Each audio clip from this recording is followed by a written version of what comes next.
Christmas, a special time of year. Chunkalansia loving is all I want to. What is it again? Somebody singing from across the road. Somebody singing from across the road. They're answering the words for you. They should sing it.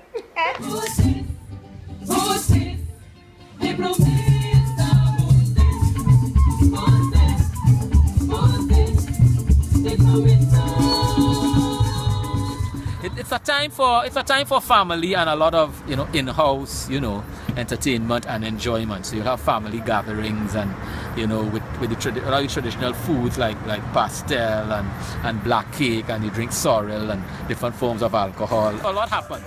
The tempo in Trinidad kind of begins to pick up as we begin to approach Christmas and carries right through the carnival. Well, I think the fact that we're able to go from house to house and we don't need to be invited, we just walk into people's homes, right? And the music, of course, we have a totally different. We have our own music, and even the food, we have our special menus as well at Christmas time.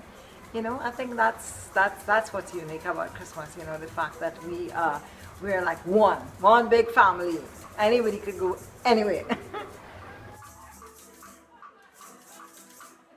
You must have your baked ham or two, right? You got to have your wild meat, you must have your roast pork, you must have your baked pork, you must have your stewed chicken and your stewed pork as well.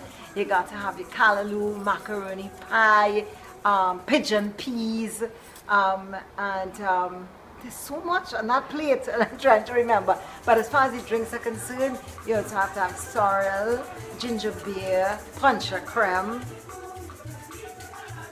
We have a special drink called sorrel, a sweet red drink made from kind of like a flower, looks like a flower, called sorrel.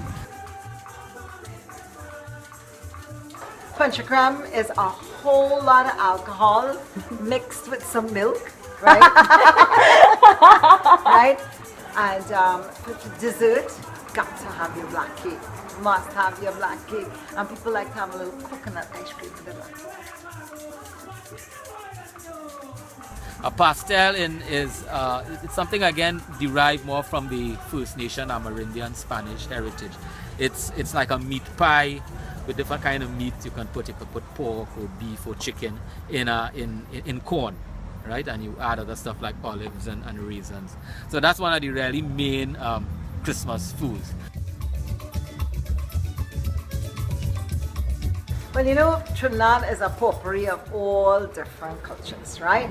The Spanish people, of course, landed on this country, on this island, and brought with them their cultures. It really was set in its present form apparently by migrations from Venezuela, by peons or workers who worked in the cocoa fields. And this association with the culture and cocoa is why we call people of this descent in the past cocoa payols, right? So it kind of formed out of that. So there are also strong traditions like this in eastern Venezuela, and in fact throughout Venezuela you will find similar traditions. Why is it named as Parang? Parang, that's a good question. It comes from a Spanish word, paranda. I think the dictionary will tell you that could mean like a stop. But it kind of refers to a practice of going from house to house and making stops. So it's paranda or paranderos, but in Trinidad it became parang. There are different types of parang. The type like to wake up in the morning, like when the parang group comes into the house.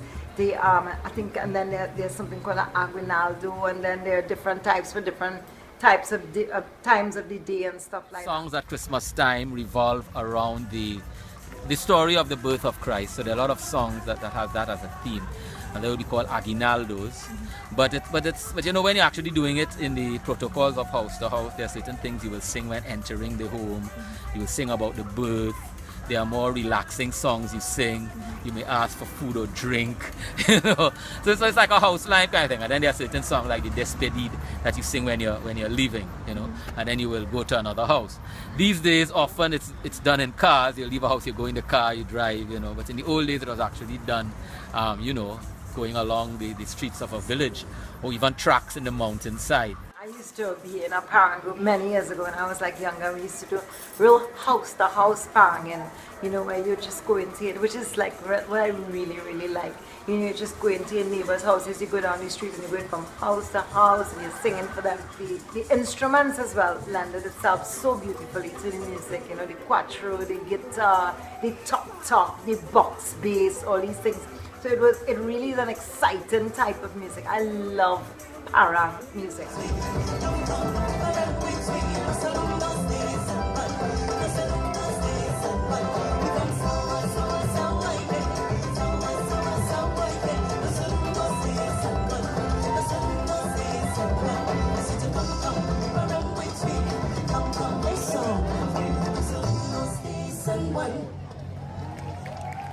What is well-known parang? Okay, I can name some artists.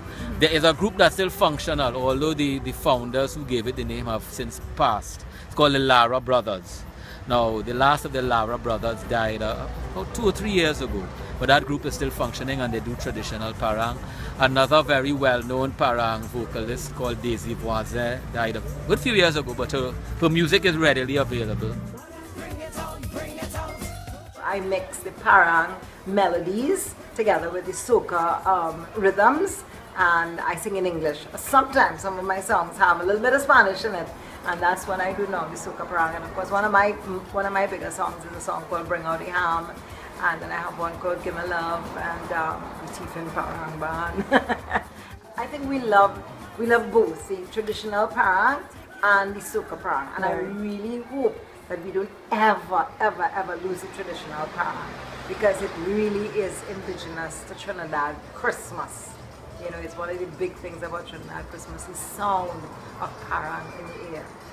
You know, the best way to enjoy parang, I would believe, is to have a party home at your home, at your house, and you invite all your friends and family over, and then of course you invite a parang group over, and you have everything that is Christmas around. Everything. You have all the alcohol, all the food, and the children, all the kids and everything like that. And I mean, if you have a big yard, it's even better. You have it outside and stuff like that. And everybody's just singing and dancing and singing along with the parent group and neighbors. You see them, call them, come on neighbor, come over, you know, that sort of thing. I think that's the best. That's a real, what you call a parang line, right? Now it's nice to go to parang shows too, you know, I mean, it's lovely. But I think, you know, it's lovely to sit down, but I don't know that for me, I don't know that parang music is to sit down and listen to. I think parang music is to stand up and dance and enjoy and sing along and have a good time. So I would say a good parang line home, that's the best thing for parang. That's parang. That's Trini parang. You know, the more traditional setting is in people's homes, which is what I really find enjoyable. And that's when you really hear a lot of the traditional music, especially if you're going house to house at night or in the morning before daybreak, you know. 3 o'clock in the morning, you end up on a house with a wooden floor. Oh, the music sounds amazing. Meaning of Christmas for Trinidadians, that's a good question. You know, I mean, we have in our history the Christian background which brought the celebration. But it has become a Trinidadian celebration for everyone. I mean, for everyone, really. You know, so for some people, depending, it might have that original religious significance. For some, it's a time of family and gatherings and all of that. You know, but it is a time when Trinidadians do enjoy themselves, and there's a certain spirit about it as well that you definitely feel Christmas Eve, Christmas morning. And I find when you're paranging at that time, you feel it very strongly, which I think makes it very special.